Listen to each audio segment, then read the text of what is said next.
नमस्कार। आज का हमारा विषय है इलेक्ट्रॉनिक विपणन, विपणन सम्मिश्र, विज्ञापन एवं ब्रांडिंग। आज हम बात करेंगे इलेक्ट्रॉनिक विपणन और इसके विभिन्न पहलुओं के बारे में। सर्वप्रथम, इलेक्ट्रॉनिक विपणन क्या है?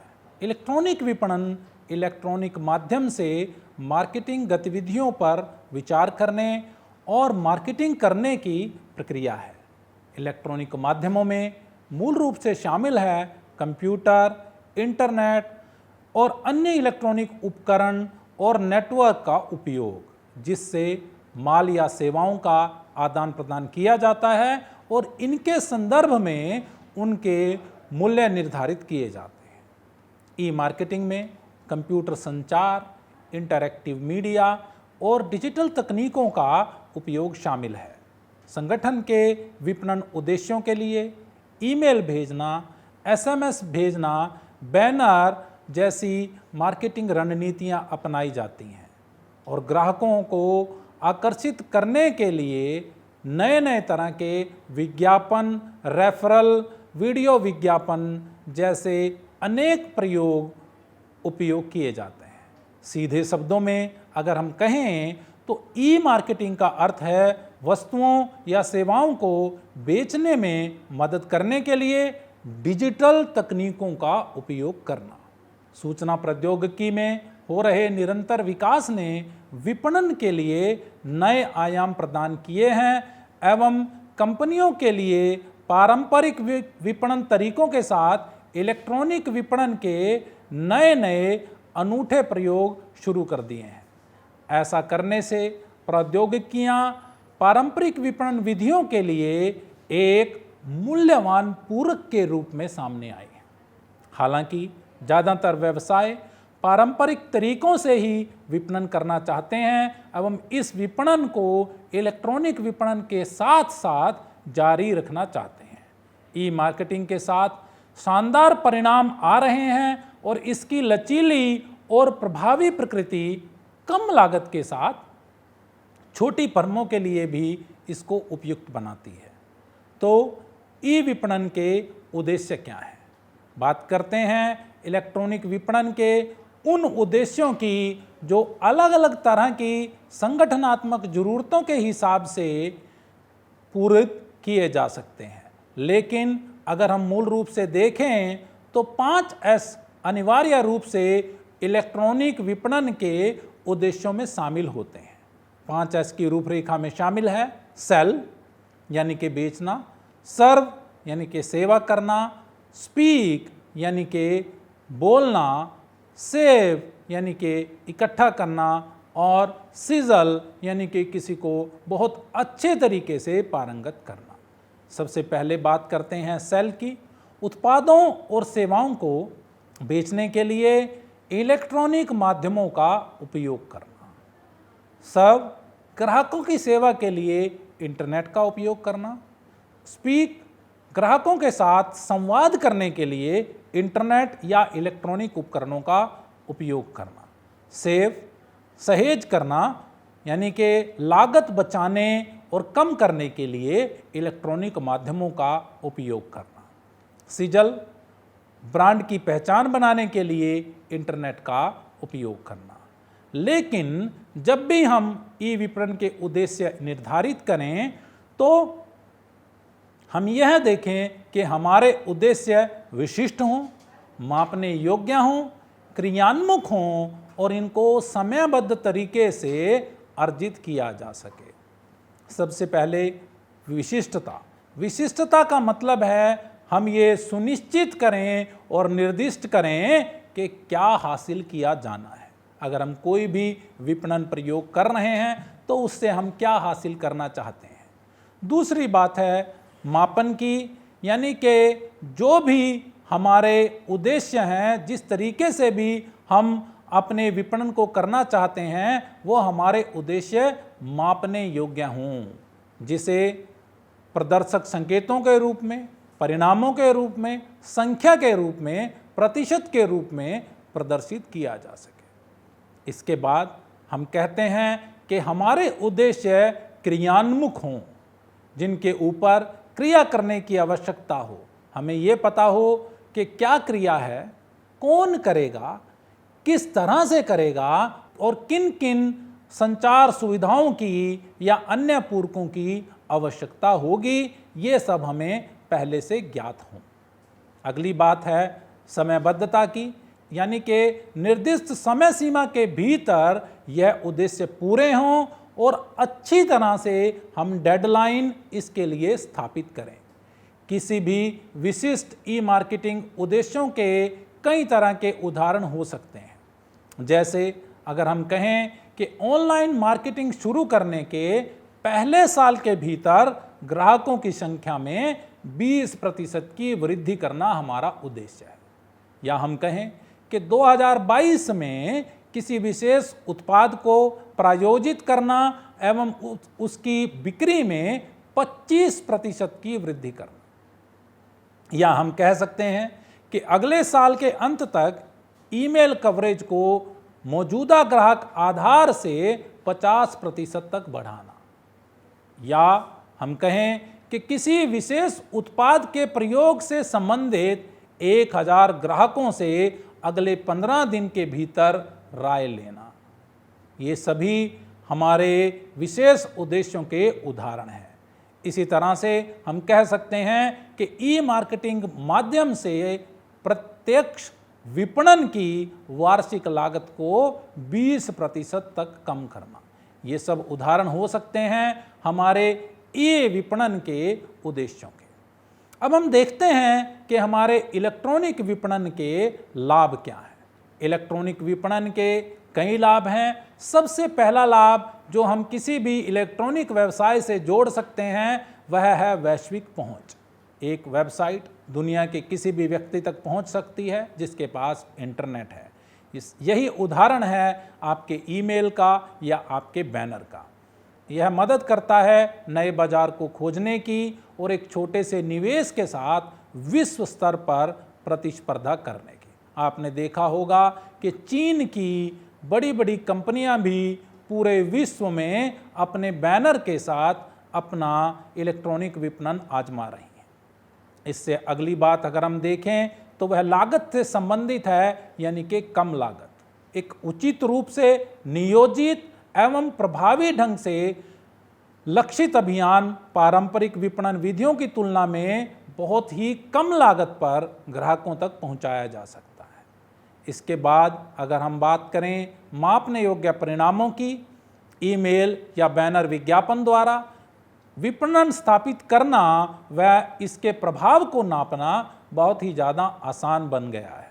आज हम यह जानकारी ले सकते हैं कि अगर आपने कोई ईमेल भेजा तो उस ईमेल को खोला गया या नहीं खोला गया, और अगर उसे खोला गया तो उसके अंदर जो आपने लिंक अपनी वेबसाइट का दिया था तो क्या ग्राहक उस वेबसाइट तक पहुंचा या नहीं पहुंचा, और कितने ऐसे ईमेल हैं जो ग्राहक तक नहीं पहुंचे और वापस आ गए। विज्ञापन के प्रति ग्राहकों की प्रतिक्रियाओं के बारे में हमें विस्तृत जानकारी इनके माध्यम से मिलती है। जैसे वेब विश्लेषण एवं सोशल मीडिया विश्लेषण इस दिशा में किए गए प्रयोगों का एक अच्छा उदाहरण है। इसके बाद हम बात करें 24 घंटे उपलब्धता की। एक वेबसाइट और इलेक्ट्रॉनिक विज्ञापन या इलेक्ट्रॉनिक विपणन के तरीके हमेशा 24 घंटे ग्राहकों को उत्पादों के बारे में बताने के लिए सक्षम रहते हैं, चाहे कार्यालय बंद हो या खुला हो। आपने देखा होगा कि पहले बड़े बड़े होर्डिंग हमारे ब्रांड लगाते थे, लेकिन वो होर्डिंग जब आदमी देखता है तभी उसको याद रहता है, इसके बाद इसकी उपलब्धता नहीं रहती। लेकिन ईमेल से संबंधित और बैनर से संबंधित जो हमारे ई विपणन के तरीके हैं वो 24 घंटे उपलब्धता सुनिश्चित कर सकते हैं। इसके बाद हम बात करते हैं निजीकरण की। यदि ग्राहक डेटाबेस हमारी वेबसाइट से जुड़ा हुआ है तो ग्राहक कभी भी वेबसाइट पर जाता है, वो क्या खरीदता है, उसके लक्षित प्रस्ताव क्या हैं, उन सब की जानकारी हमें होती है और उन्हें तरह तरह के उत्पाद खरीदने का जो उनकी आदतों से संबंधित है हम प्रलोभन दे सकते हैं। इसके साथ ही अगर वो अपने लक्ष्य को पूरा करता है तो हम उसको बधाई भी दे सकते हैं। तो इस तरीके से हम उनके व्यवहार का अनेक तरीकों से विश्लेषण कर सकते हैं व उसी के आधार पर अपनी रणनीतियां तय कर सकते हैं, अपने ग्राहक प्रोफाइल बना सकते हैं और प्रभावी ढंग से इन्हें बाजार में परिशोधित कर सकते हैं। इसके बाद हम बात करते हैं 1-to-1 मार्केटिंग की, यानी कि ऐसी मार्केटिंग जो हर ग्राहक के लिए अलग अलग तरीके से की जा सकती हो। ई मार्केटिंग उन लोगों तक पहुंचने में मदद करती है जो आपके बारे में, उत्पादों और सेवाओं के बारे में तुरंत रूप से जानना चाहते हैं। उदाहरण के लिए बहुत लोग मोबाइल और पीडीए लेकर सफ़र करते हैं और वो जहाँ भी जाते हैं उन्हें हम स्थानीय विज्ञापन प्रसारित कर सकते हैं। इसे ई मार्केटिंग के व्यक्तिगत पहलू के साथ मिलाकर बहुत ही शक्तिशाली और लक्षित ई विपणन अभियान बनाए जा सकते हैं। अगर हम रूपांतरण के तरीके से देखते हैं तो ई विपणन एक बेहतर रूपांतरण दर लाने में काफ़ी मदद करती है। यदि कोई भी वेबसाइट है जो ग्राहक उस वेबसाइट पे जाता है तो वह कुछ ही क्लिक में अपनी खरीदारी को पूरा कर सकता है एवं समय बचा सकता है। अन्य मीडिया के विपरीत, जिसमें लोगों को उठने और बनाने की आवश्यकता होती है, एक फ़ोन कॉल, एक पत्र पोस्ट करें या किसी दुकान पर विपणन हेतु जाएं या बहुत सारे प्रिंट मीडिया का उपयोग करें, इनके परिणाम स्वरूप अगर हम इसको जोड़कर देखें अपने ई विपणन से, तो ये सारी विपणन की जानकारी किसी भी ग्राहक को तुरंत रूप से उपलब्ध होती है, जिसे कभी भी आप एक खरीदारी के रूप में बदल सकते हैं। तत्काल जानकारी सबसे महत्वपूर्ण लाभों में से एक है और ग्राहक या उपयोगकर्ता इंटरनेट पर नेविगेट करके किसी भी उत्पाद के बारे में बहुत सारी जानकारी पा सकते हैं। लेकिन यह सभी जानकारी इलेक्ट्रॉनिक विपणन के माध्यम से उन्हें विभिन्न रूपों में उपलब्ध कराना ही किसी रिटेलर का उद्देश्य रहता है। इसके साथ अगर हम बचत की बात करें तो हमारा ई विपणन कंपनियों को पैसे बचाने की अनुमति देता है, क्योंकि कोई भी ऑनलाइन मार्केटिंग अभियान बड़ी मात्रा में निवेश की आवश्यकता प्रस्तुत नहीं करता है। उदाहरण के लिए, अगर आप फेसबुक का प्रयोग इलेक्ट्रॉनिक मार्केटिंग के लिए करना चाहते हैं तो आप महज 100 रुपये की धनराशि से भी इसका प्रयोग शुरू कर सकते हैं। और आप देख सकते हैं कि अगर आपका एक मार्केटिंग अभियान अच्छी दिशा में चल रहा है तो धीरे धीरे आप अपने राशि और लक्ष्यों को बढ़ा सकते हैं। इसके बाद जो विशेष महत्वपूर्ण बात है वो है विस्तार की गुंजाइश। तो स्थानीय बाजार से राष्ट्रीय स्तर तक तथा वैश्विक स्तर तक परिचालन में यह हमारी मदद करता है और एक ही समय में हम अंतर्राष्ट्रीय बाजार एवं राष्ट्रीय बाजार को विस्तृत करने की संभावनाएं अपने सामने देखते हैं। इसके बाद ग्राहकों की प्रतिक्रिया। इंटरनेट पर सब कुछ मापा जा सकता है।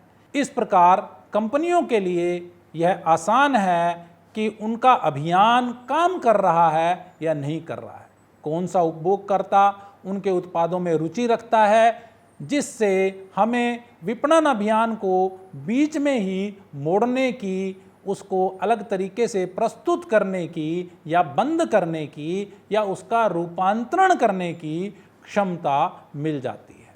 तो इन सब तरीकों से हम देखते हैं कि हमारे इलेक्ट्रॉनिक मार्केटिंग के बहुत सारे लाभ हमारे विपणक उठा सकते हैं, लेकिन इसके साथ साथ इलेक्ट्रॉनिक मार्केटिंग के बहुत सारे नुकसान भी हमारे ई विपणकों को झेलने पड़ सकते हैं।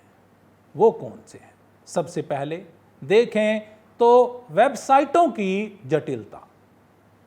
किसी भी इलेक्ट्रॉनिक व्यवसाय के लिए वेबसाइट एक मूल तत्व है, लेकिन वेबसाइट अगर लोड होने में धीमा है और जटिलता से उसका निर्माण किया गया है तो ऐसे निर्माण से हमारे ग्राहक बहुत ज़्यादा बोरियत महसूस करते हैं और परेशान हो सकते हैं।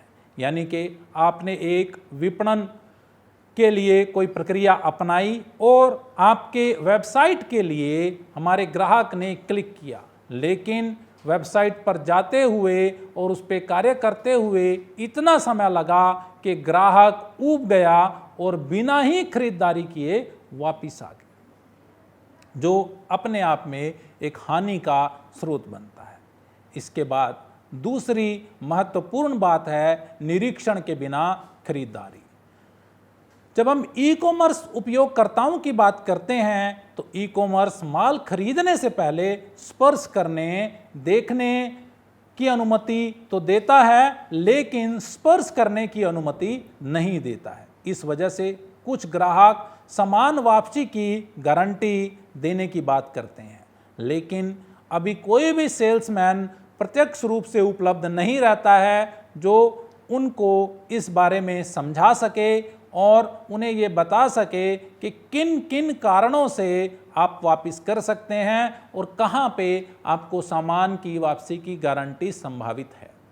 इसलिए यह एक हानि का कारण बनती है। इलेक्ट्रॉनिक व्यवसाय द्वारा प्रयोग में लाए जाने वाली भुगतान विधियां भी एक हानि का कारण बन सकती हैं। कई उपयोगकर्ता एवं ग्राहक अभी भी इलेक्ट्रॉनिक तरीकों पर भरोसा नहीं करते हैं और ऑनलाइन खरीदारी करते समय उनसे उनके क्रेडिट कार्ड या डेबिट कार्ड या मोबाइल नंबर से जुड़ी जानकारी देने में बहुत अधिक उनको समय लगता है और वो अपने आप को बहुत ज़्यादा भरोसे में नहीं पाते हैं। तो ये सब हानि के कारण हमारे इलेक्ट्रॉनिक व्यवसाय के लिए बन सकते हैं। इसके बाद बात करते हैं आत्मविश्वास की। एक बड़ा नुकसान किसी भी तरह से जो इलेक्ट्रॉनिक व्यवसाय के प्रति हो सकता है वो है आभासी प्रचारों के कारण धोखाधड़ी होने का डर। यह एक ऐसा पहलू है जो ईमानदार कंपनियों की भी छवि और प्रतिष्ठा को खराब कर सकता है, क्योंकि एक ग्राहक जब सामने किसी को नहीं पाता है, एक वेबसाइट के अलावा उसको कुछ नहीं दिखाई देता है, तो कभी भी अगर उसके साथ धोखाधड़ी होती है तो उसके आत्मविश्वास में इन वेबसाइटों के साथ काम करने के लिए बहुत ज़्यादा कमी आती है। एक अलग बात जो भारत जैसे देश के लिए बहुत ही महत्वपूर्ण है वो है कैश ऑन डिलीवरी यानी कि COD की सुविधा। कैश ऑन डिलीवरी सिस्टम एक और बहुत बड़ा नुकसान इसलिए है कि ग्राहक सामान आने के बाद ही पैसा देता है और अनेकों उदाहरण हैं जहां ग्राहक पहले सामान को खोलकर देखने की जिद करता है और पसंद आने पर ही पैसा देता है। अगर उसको पसंद नहीं आता है तो वो पैसा नहीं देता है और खुले सामान को ही वापस कर देता है। तो यह एक बहुत बड़ी समस्या के रूप में उभरा है और इसको देखने के लिए, इसको पाटने के लिए कई रणनीतियों की आवश्यकता है। इसके बाद अगर हम इलेक्ट्रॉनिक मार्केटिंग के बारे में बात करें तो हम ये समझते हैं कि परंपरागत रूप से मार्केटिंग में या विपणन में 4P का प्रस्ताव बहुत ही समय से प्रचलित है, जिसे शुरू में फिलिप कोटलर ने दिया और इसमें 4P का मतलब है प्रोडक्ट, प्राइस, प्लेस और प्रमोशन। इन 4P को हम मार्केटिंग मिक्स के रूप में परिभाषित करते हैं, लेकिन देखते हैं कि इलेक्ट्रॉनिक मार्केटिंग में मार्केटिंग मिक्स को किस तरह से परिभाषित किया जा सकता है। सबसे पहले है प्रोडक्ट यानी कि उत्पाद। यह विपणन मिश्रण का सबसे पहला तत्व है जिसमें जांच और अनुसंधान दोनों शामिल हैं। संबंधित ग्राहकों की जरूरतों को पूरा करने के लिए, उत्पादों को विकसित करने के लिए सक्षमता।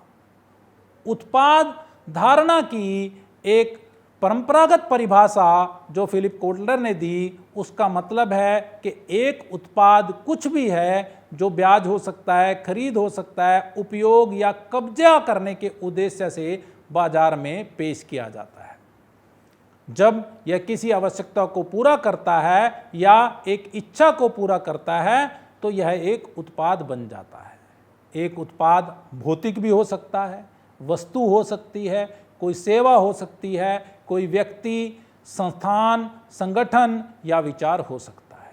यह उत्पाद के विकास और विश्लेषण का एक मॉडल इस पी के रूप में प्रदान किया जाता है और मुख्य उत्पाद इस सवाल का जवाब देता है कि उपभोक्ता क्या खरीदते हैं या उपभोक्ताओं द्वारा मांगे गए मुख्य लाभ क्या है। वास्तविक उत्पाद मुख्य उत्पाद के आसपास बनाया गया है या उसमें वो सभी सेवाएं सम्मिलित की गई हैं जो मुख्य उत्पाद से वांछित हैं।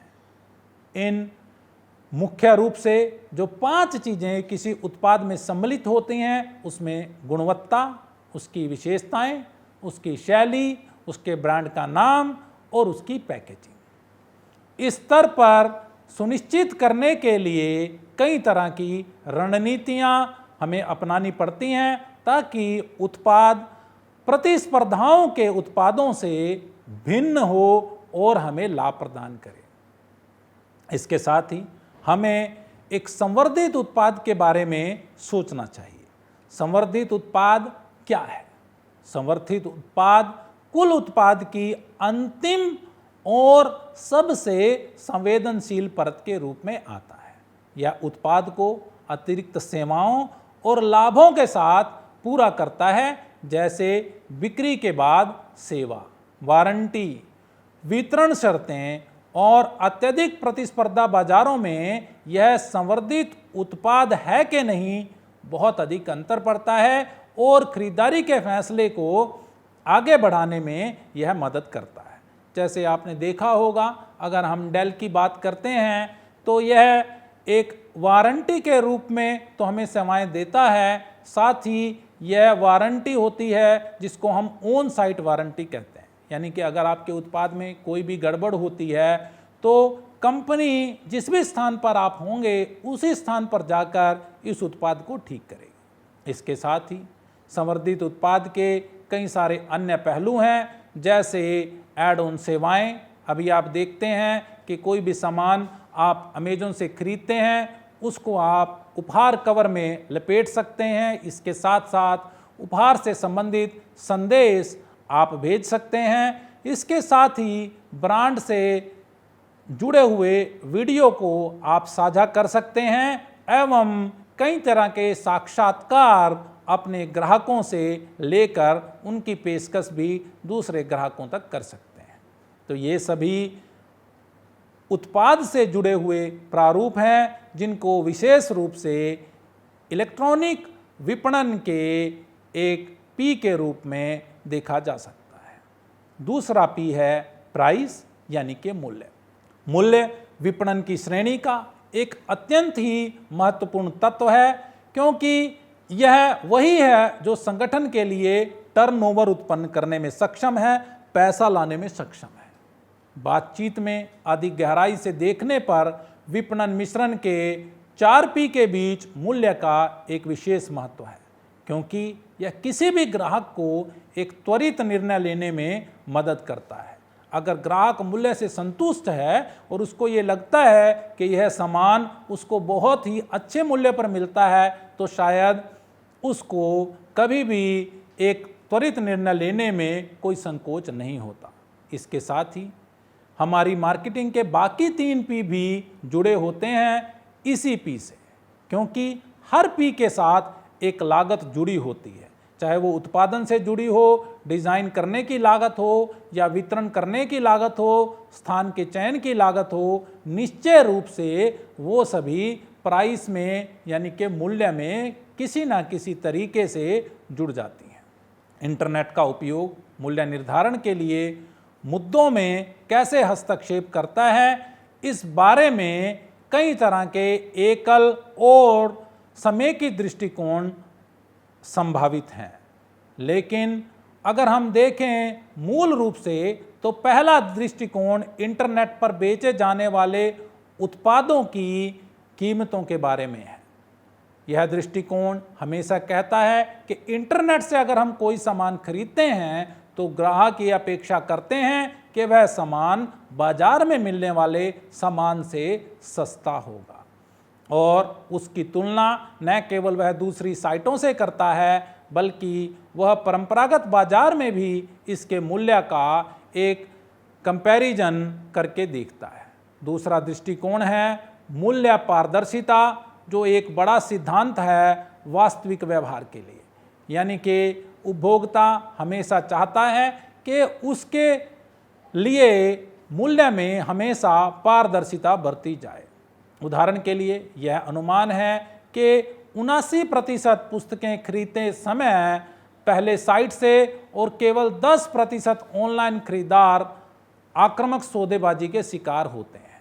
एक और मुद्दा है ऑनलाइन मार्केटप्लेस का उपयोग करने के लिए संगठनात्मक खरीदारों को रोकने के लिए बाधाओं से कैसे निपटा जाए। एक बाधा मानव चेहरे के लिए प्राथमिकता है, खासकर लंबी अवधि के विकास के दौरान जब आप एक आपूर्तिकर्ता के साथ अपने संबंध स्थापित करना चाहते हैं।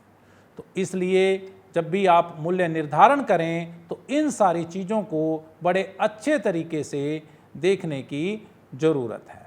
अगर हम बात करें कि ऑनलाइन मूल्य निर्धारण के लिए हमारे व्यापारियों के पास कौन कौन से विकल्प हैं और इनमें से सबसे अधिक उपयोग किए जाने वाले विकल्प कौन से हैं। सबसे पहला है विभेदक मूल्य निर्धारण, दूसरा है रिवर्स या उल्टी नीलामी, तीसरा है मूल्य निर्धारण संरचना। अब आप देखें ऑफलाइन ऑफर में की गई कीमतों की तुलना ऑनलाइन बिक्री करते समय हमेशा ग्राहक करना चाहता है। एक उत्कृष्ट उदाहरण वायु मार्ग का है। कंपनियां जब ऑनलाइन खरीदारी करती हैं तो सभी कीमतों की पेशकश अपने ग्राहकों को करती हैं और ऐसा करने से ग्राहक ये सुनिश्चित करना चाहता है कि कौन सी एयरलाइन उसको सस्ते मूल्य में कहीं जाने का टिकट उपलब्ध कराती है। इसमें हमें ये सब ध्यान में रखना चाहिए कि किसी भी उत्पाद में एक उदासीनता बैंड होता है। जब अलग अलग कीमत का बिक्री पर कोई प्रभाव नहीं पड़ता और पारंपरिक दृष्टिकोण में इसके लिए शोध करने के लिए कई तरह के निर्धारक रहते हैं, लेकिन इंटरनेट सर्वेक्षण में अगर हम देखें तो बहुत ही ज़्यादा इसके ऊपर असर पड़ता है अपने कीमतों के निर्धारण का। लेकिन अनुकूलन की क्षमता इंटरनेट के माध्यमों से बहुत ज़्यादा अधिक है, जहां इंटरनेट आधारित प्रौद्योगिकी के सहयोग से आप कीमतों में कई तरह से बदलाव कर सकते हैं। मांग की गतिशीलता इस प्रकार लाभप्रदता को अधिकतम करने के लिए कीमतों को समायोजित करने का प्रस्ताव दे सकती है। जैसे आपने देखा होगा कि अगर किसी भी एयरलाइन के लिए टिकटों की बहुत ज़्यादा डिमांड आ जाए तो हमारे ऑनलाइन पोर्टल अपने आप से टिकट का मूल्य जो है उसे बढ़ा देते हैं। इसके साथ साथ ग्राहकों के विभिन्न समूहों के लिए अलग अलग कीमतों का प्रयोजन इलेक्ट्रॉनिक माध्यमों से, इलेक्ट्रॉनिक विपणन माध्यमों से किया जा सकता है। आमतौर पर हम उन मामलों के लिए मूल्य सुविधाएं प्रदान करते हैं जब बिक्री करना अत्यंत आवश्यक हो। आपने देखा होगा कि अगर आप किसी भी विशेष मॉडल के साथ किसी विशेष ग्राहक के तौर पर अगर किसी पोर्टल से जुड़े हैं तो शायद आपके लिए अलग तरह के मूल्य निर्धारित किए जा सकते हैं। ऐसे फ्लिपकार्ट की प्लस मेंबरशिप के साथ या अमेजॉन की मेंबरशिप के साथ उदाहरण आप दे सकते हैं। इसके साथ साथ अगर हम बात करें रिवर्स या उल्टी नीलामी की, तो यहाँ पे हम देखते हैं कि बहुत सारे रसायन, इंजीनियरिंग से संबंधित सामान और बड़े बड़े सामान हमें उल्टी नीलामी के माध्यम से खरीद सकते हैं। इस उल्टी नीलामी का फर्क क्या पड़ता है कि यहाँ पे पूरी तरह से पारदर्शिता मूल्य के रूप में की जा सकती है। जब एक कोई भी संस्थान अपना सामान खरीदना चाहता है तो वह टेंडर के माध्यम से उस सामान की पूरी जानकारी प्रदर्शित करता है और उसके बदले में वह व्यवसायियों से रेट आमंत्रित करता है। तो अब जिसका रेट कम होता है उसे ही वह ऑर्डर देता है और इस प्रकार का दृष्टिकोण अपने मूल्य को निर्धारण करने में बड़ी चुनौतियां सामने प्रस्तुत करता है। इसके बाद हम देखें मूल्य निर्धारण की संरचना। इलेक्ट्रॉनिक प्रौद्योगिकी ने पारंपरिक मूल्य निर्धारण को अनेक तरीके से बदलना संभव बनाया है। संरचना और इसके लिए नए बाजार की वास्तविकताओं को अनुकूल करना, मूल्य संरचना के बदलने को पूरी तरह से अनुकूल कर दिया है। डिजिटल डाउनलोड करने योग्य उत्पादें जैसे आपके MP3 सॉफ्टवेयर, इलेक्ट्रॉनिक किताबें आदि अनेक ऐसी चीज़ें हैं जिनका एक बार भुगतान करके निरंतर उपयोग किया जा सकता है। ऐसे में उनका मूल्य निर्धारण करना अपने आप में एक बड़ी चुनौती के रूप में उभरा है। अगर आप देखें तो कुछ समय पहले तक अगर आप कोई म्यूज़िक खरीदना चाहते थे या कोई सॉफ्टवेयर खरीदना चाहते थे तो उसके लिए आप ऑर्डर देते थे और CD के माध्यम से वो आपके निवास तक उपलब्ध होता था। लेकिन आज एक क्लिक के माध्यम से उस सॉफ्टवेयर को आप डाउनलोड कर सकते हैं और ऐसा करने वाली कंपनी बार बार उसी सॉफ्टवेयर को बेच सकती है। तो मूल्य निर्धारण विकल्पों में जो ऑनलाइन तरीके से भिन्न हो सकते हैं उसमें मूल्य पर छूट, एड ऑन, उसकी वारंटी, सेवाएं, धन वापसी, आदेश रद्द करने जैसी शर्तें सम्मिलित की जा सकती हैं जिन्हें इलेक्ट्रॉनिक माध्यमों से बहुत आसान तरीके से इनमें सम्मिलित किया जा सकता है। अगला महत्वपूर्ण अंग है प्लेस यानी कि स्थान। परंपरागत रूप से स्थान यह तत्व दर्शाता है कि एक संगठन किस प्रकार वितरित करने के लिए स्थान को चुनेगा और कुशलता से उत्पाद एवं सेवा के समग्र विपणन उद्देश्यों की प्राप्ति के लिए अंतिम उपभोगकर्ता को ध्यान में रखते हुए स्थान का चयन करेगा। विपणन मिश्रण पर करीब से नज़र डालने पर पता चलता है कि इंटरनेट का सबसे बड़ा प्रभाव स्थान पर पड़ता है। स्थान तत्व साधारण किराए के लिए इंटरनेट की एक वैश्विक पहुंच है जो किसी भी स्थान से जुड़ा हुआ शायद नहीं है। स्थान से जुड़ी अनेक चीज़ें हो सकती हैं, जैसे एक बहुत ही अच्छा उदाहरण है कि किस स्थान पर किस तरह के इंटरनेट की उपलब्धता है।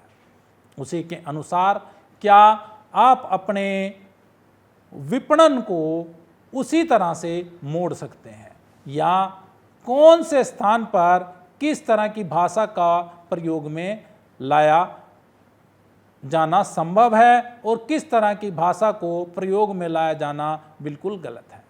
तो स्थान के दो महत्वपूर्ण पहलू, पहला स्थानीयकरण से और दूसरा नई चैनल की संरचनाओं से जुड़ा हुआ। स्थानीयकरण से स्थानीय भाषा का उपयोग करते हुए स्थानीय साइट प्रदान करने की रणनीति एक आज परंपरागत रूप से इलेक्ट्रॉनिक विपणन संस्कृति में आ चुकी है। अगर आप देखेंगे तो भारत के लिए कौन सी वेबसाइट बनेगी, चीन के लिए कौन सी वेबसाइट बनेगी, इस तरह के निर्णय सुचारू रूप से स्थानीयकरण में लिए जा सकते हैं। इसके साथ ही नए चैनल की संरचनाएं जिनका इंटरनेट से आधारित विशिष्ट रूप से बाजार में योगदान है, उन्हें हम मध्यस्थता, पुनः मध्यस्थता या अंतर मध्यस्थता के रूप में देख सकते हैं। तो एक तरफ जहां हम कह रहे हैं कि इलेक्ट्रॉनिक रिटेल ने बहुत सारे बिचौलियों को ख़त्म कर दिया है जो कमीशन पर आधारित थे, लेकिन इसके साथ साथ हमें कई नए अवसर इन चैनलों के रूप में प्रतिपादित किए हैं जिन्हें हम रेफरल के रूप में या ऐसे चैनलों के रूप में देखते हैं जो इलेक्ट्रॉनिक विपणन में हमें ग्राहकों की आपूर्ति के रूप में सहयोग करते हैं। तो किसी भी इलेक्ट्रॉनिक विपणन में स्थान का एक बहुत ही महत्वपूर्ण योगदान है। अगला महत्वपूर्ण पी है प्रमोशन यानी कि प्रचार।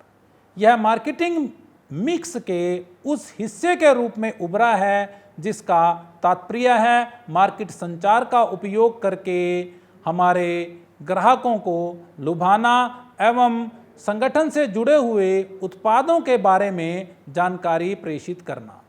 इंटरनेट बहुत कुछ नया प्रदान करता है और प्रमोशन की दृष्टि से अगर हम देखें तो इलेक्ट्रॉनिक माध्यमों ने कई नए चैनल हमारे सामने प्रस्तुत किए हैं।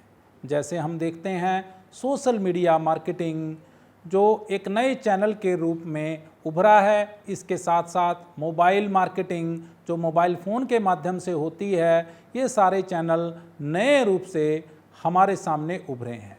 इन सभी चैनलों का प्रयोग विपणकों द्वारा अनेकों तरीके से किया जा सकता है और ये विपणन सम्मिश्र के एक अच्छे मॉडल हमारे सामने प्रस्तुत करते हैं। इसके बाद अगर हम देखें एक्सटेंडेड 4P कॉन्सेप्ट को, जिसको हम प्रतिस्पर्धात्मक तरीके से देख सकते हैं आज की सेवाओं और उत्पादों से जोड़ के, तो 3 नए P हमारे सामने आए हैं जिसको हम पीपल, प्रोसेस और फिजिकल एविडेंसेस के रूप में सोचते हैं। यानी कि लोग, प्रक्रिया और भौतिक साक्ष्य। आज अगर हम इन तीनों को जोड़कर देखें तो हमारे मार्केटिंग मिश्रण के ये 3 P बहुत ही महत्वपूर्ण है। आज हम सोचते हैं पहला P यानी कि पीपल के बारे में। जब से सोशल मीडिया का पटाक्षेप इस दुनिया में हुआ है तब से हम देख सकते हैं कि आज लोगों की भागीदारी हर एक तरीके से हमारे व्यापार में होने लगी है। यह भागीदारी तब से शुरू होती है जब ग्राहकों को एक नए सामान की आवश्यकता होती है, नए उत्पाद की आवश्यकता होती है और वो अलग अलग सोशल मीडिया पे इसके बारे में चर्चा करते हैं।